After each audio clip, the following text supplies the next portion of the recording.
Hello again, I am Blunty, and we now have updated system specification recommendation levels for Cyberpunk 2077. Now actually including a less arse-backwards approach and representing 1440p and 4K, not just sad little 1080p like we had before. And of course, these new sets of system recommendations include with ray tracing on. Before we pick up steam here, in the comments section, I want you, if you're intending on playing Cyberpunk, to drop a comment with what your current graphics card is, and if this game makes you feel like it's time for an upgrade. While you're down there, make sure the sub button is done, and the bell is rung, and the thumbs are thumbed.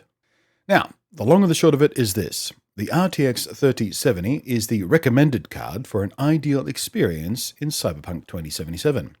An RTX 3070 paired with a fairly moderate CPU recommendation will get you 4K ultra settings without ray tracing on or 1440p with ray tracing on. So, with the question of what you need to run ray tracing in Cyberpunk settled, those of you who've been waiting on that answer and waiting on fresh stock to arrive can now make your buying decisions with a little more information. And with the RTX 3070 being the recommended card for Cyberpunk and the RTX 3070 being the most popular choice because it's just got a really sweet spot between budget and bang, let's have a look at the cheapest RTX 3070, which would be Gigabyte's GeForce RTX 3070 Eagle 8GB. Well, technically there is another card from a trustworthy brand that is slightly cheaper. It's an MSI variant, and the trade-off is it has their twin fan setup. And although I've not had one in hand to tell you how much of a compromise that is, unless I'm doing a build in a very small case and I need to save that extra space, I have a very strong preference for triple fan coolers on cards, especially those at this performance level, both for better cooling and for quieter cooling. 3 slower spinning fans are going to be quieter than 2 fans that have to spin slightly faster to keep up. So the asterisk to my claim in the title of this video is, it's the cheapest RTX 3070 that I would choose to spend my own money on, especially seeing as the price difference that we're talking about between this and the MSI is only 20 Aussie dollary dues. Easy decision, fair enough, right? So, the Gigabyte GeForce RTX 3070 in their Eagle branded flavor has their WindForce 3X cooling system. I've been a big fan of the WindForce coolers since my Gigabyte GeForce GTX 980 Ti Extreme back in the day. On this card, there's 3 80mm fans with a little fin ribbing stuff designed to reduce turbulence and thus make them quieter. They also use an alternate spin direction setup where 2 fans spin one way and the one in the middle spins the other way to further reduce noise from turbulence and hopefully provide more efficient cooling. I'll come back with some real-world noise tests later in the video.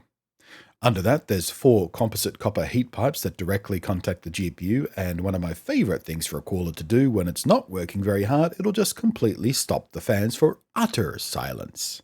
Something new to this otherwise established cooler design is the flow-through cooling. Much like with NVIDIA's reference design, the cooler extends well past the actual board, allowing for an unobstructed airflow through the last section of heatsink to provide even more efficient heat dissipation. Of course, there's RGB on there too, but it's nice and subtle here, just enough to complement your build without going overboard. I mean, I do like going overboard in RGB sometimes, but not everyone does. Of course, if you're pissy about RGB completely, you can just turn it off and tell Tiny Tim and his dad to go Roger themselves this Christmas, you joyless Scrooge.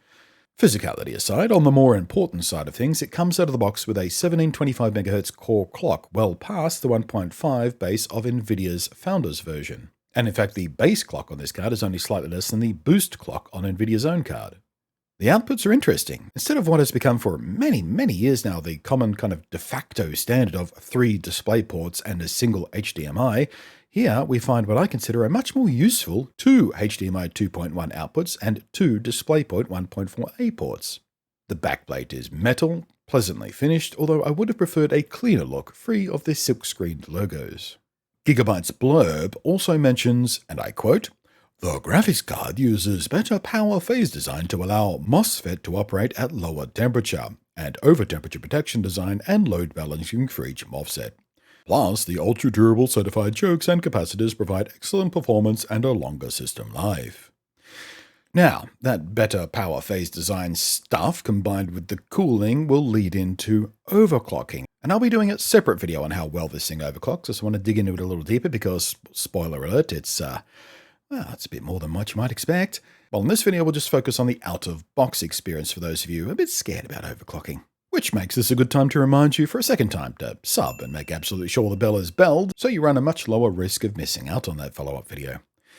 So all of that out of the way, and it's still nice and tidy in my rig, and it really is a very tidy card, by the way. The card is nice and compact by today's standards, will easily be accommodated in all but the most restrictive cases. I've got it sitting here in quite a small RTX case, and it's fine. Looking at some gameplay here to get an idea about the performance real quickly, and I say quickly because, you know what, the day one launch window reviews already give you a pretty good idea where this card will stand in comparison to what came before and what came out alongside it, so I'll skip the A-B comparisons now. We all know the RTX 3070 is a very good graphics card, and we all know the kind of performance levels it's going to hit.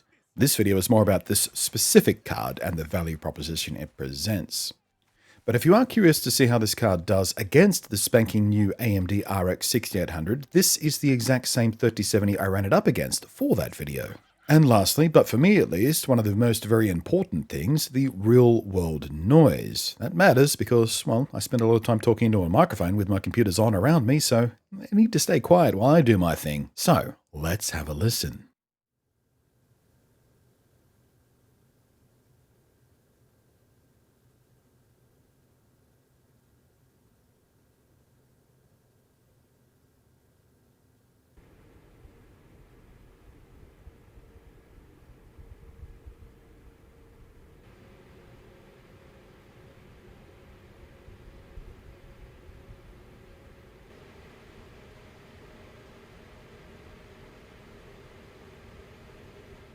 Eh? Very quiet. Even maxed out, it's an inoffensive tone and volume. It's not sort of whiny or piercing. It's kind of a nice mid-level hum to the fan. So even if you have to max it out, if you're going full balls to the wall, overclocking, and you have to have it maxed out, it's still not unpleasant to listen to. But also to that point, I'll say in normal gameplay, even when I was running it overclocked, by the way, I doubt I ever heard it above 60% or so, which means it stayed really, really quiet.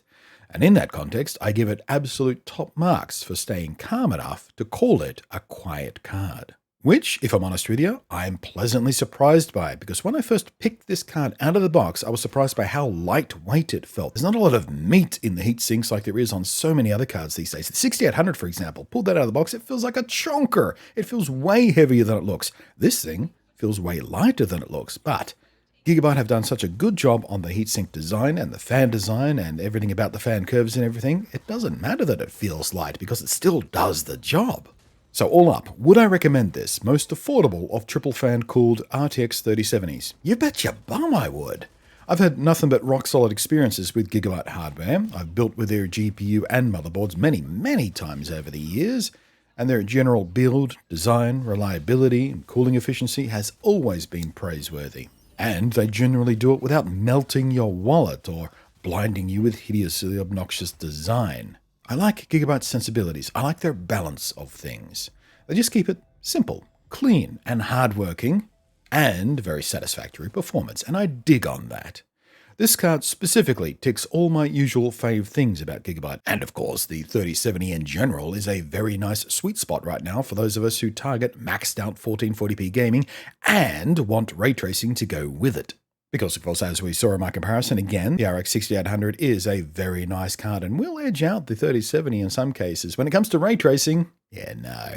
Nvidia had a whole generational jump on them, and they're still holding out ahead when it comes to ray tracing. So there you are. If you're wondering whether this most affordable of RTX 3070s with triple fans is the way to go, I can tell you, yeah. Feel free, pick it up, buy one.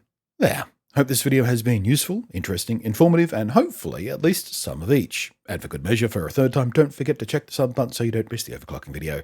Thanks as always to the patrons floating up above there. I love your generosity and kindness and above and beyond support. Thank you ever so much for that. You guys are glorious.